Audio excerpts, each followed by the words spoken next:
Hello, I'm Preston Smith from Salem Hills, and I will be giving a speech on excerpts from President Dwight D. Eisenhower's farewell address, 1961.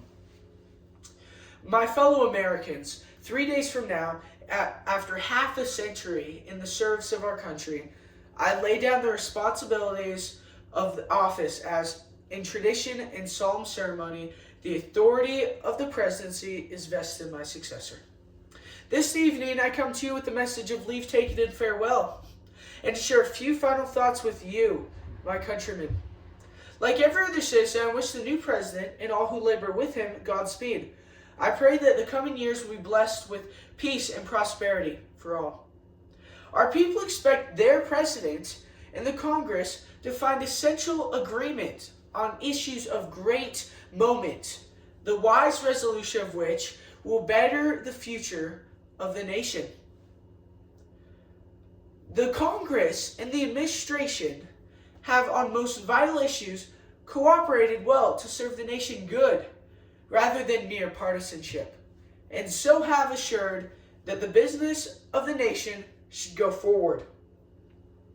We now stand 10 years past the midpoint of a century that has witnessed 4 major wars among great nations. 3 of these involved our own country. Despite these, America is today the strongest, the most influential, and most productive nation in the world. Understandably, proud of this preeminence, we yet realize that America's leadership and prestige depend not merely upon our unmatched material progress, riches, and military strength, but on how we use our power and interests of world, peace, and human betterment. Throughout America's adventure and free government, our basic purposes have been to keep the peace, to foster progress in human achievement, and to enhance liberty, dignity, and integrity among people and among nations. To strive for less would be unworthy of a free and religious people.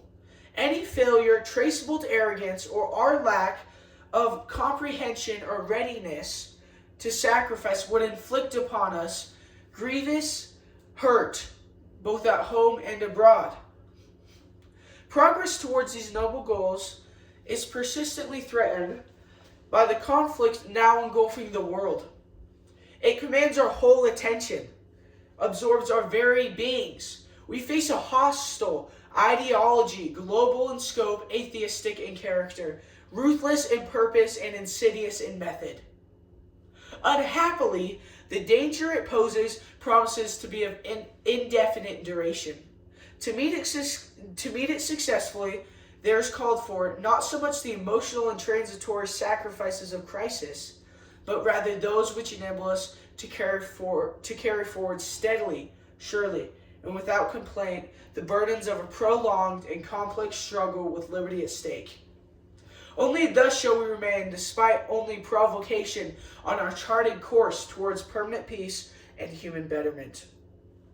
Crises there will continue to be. In meeting them, whether foreign or domestic, great or small, there is a recurring temptation to feel that some spectacular and costly action could become the miraculous solution to all current difficulties. A huge increase in newer elements of our defense. Development of unrealistic programs to cure every ill in agriculture, a dramatic expansion in basic and applied research. These and many other possibilities, each possibly promising in itself, may be suggested as the only way to the road we wish to travel.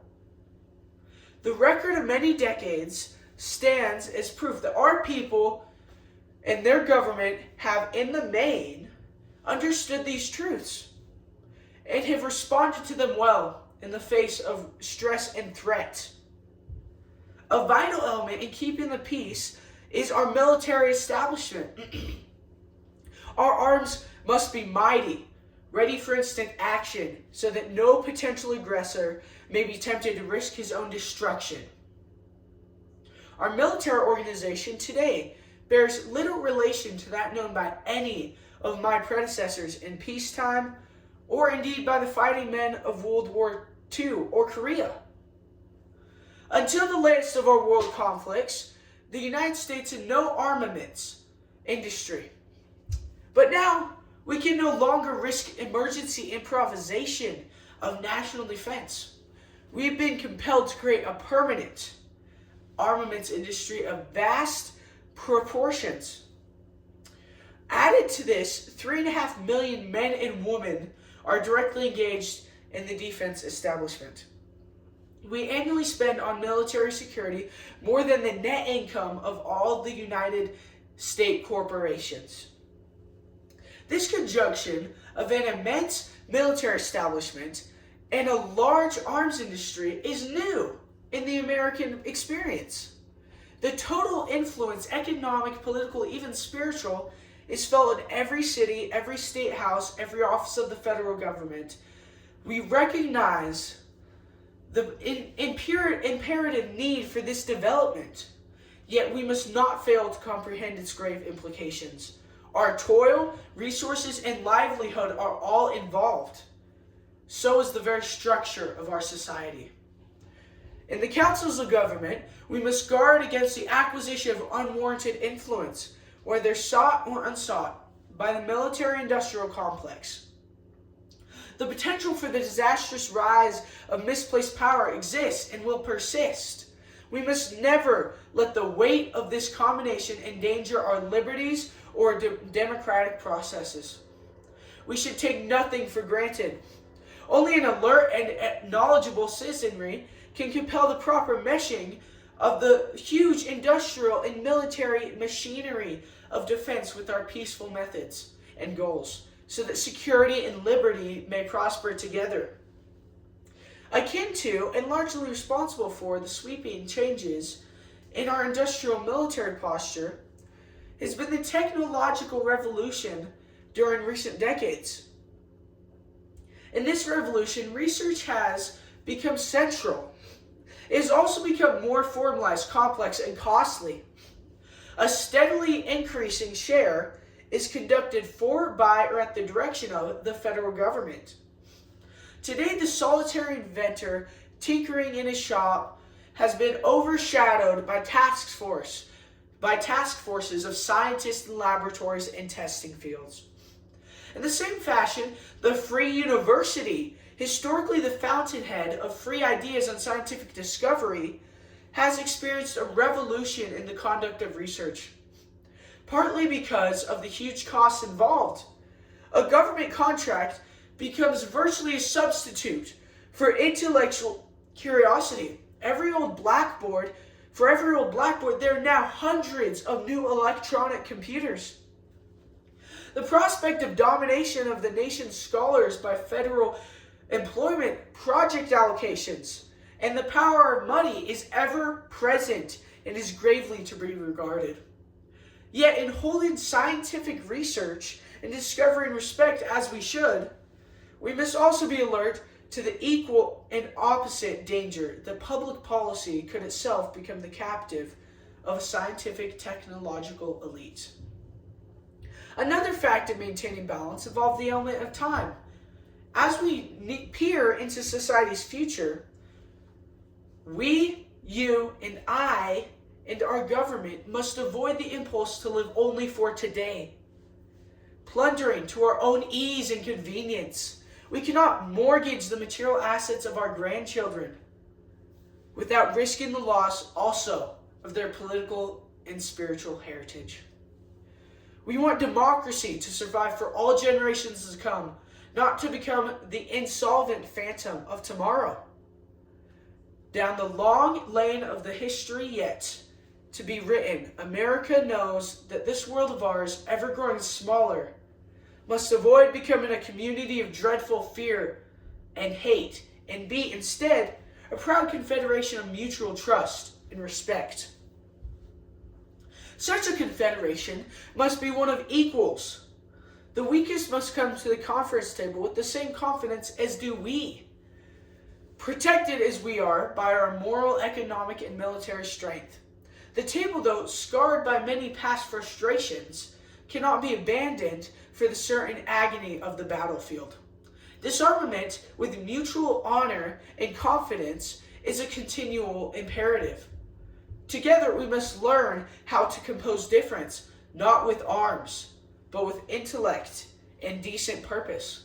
Because this need is so sharp and apparent, I confess that I lay down my official responsibilities in this field with a definite sense of disappointment. As one who has witnessed the horror and the lingering sadness of war, as one who knows that another war could utterly destroy the civilization which has been so slowly and painfully built over thousands of years, I wish I could say tonight that lasting peace is in sight.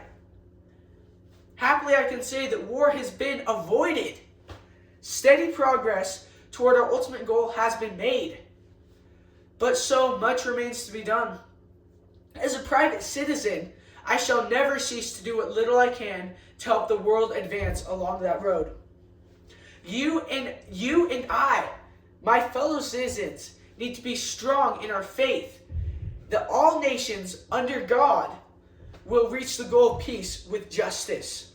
May we be ever unswerving in devotion to principle, confidence, but humble with power, diligence in pursuit of the nation's great goals. To all the peoples of the world, I once more give expression to America's prayerful and continual inspiration. We pray that peoples of all faiths, all races, all nations may have their great human needs satisfied. That those now denied opportunity shall come to enjoy it to the full. That all who yearn for freedom may experience its spiritual blessings. That those who have freedom will understand also its heavy responsibilities. That all who are insensitive to the needs of others will learn charity. The scourges of poverty, disease, and ignorance will be made to disappear from the earth. And that in the goodness of time, all peoples will come to live together in a peace guaranteed by the binding force of mutual respect and love. Thank you.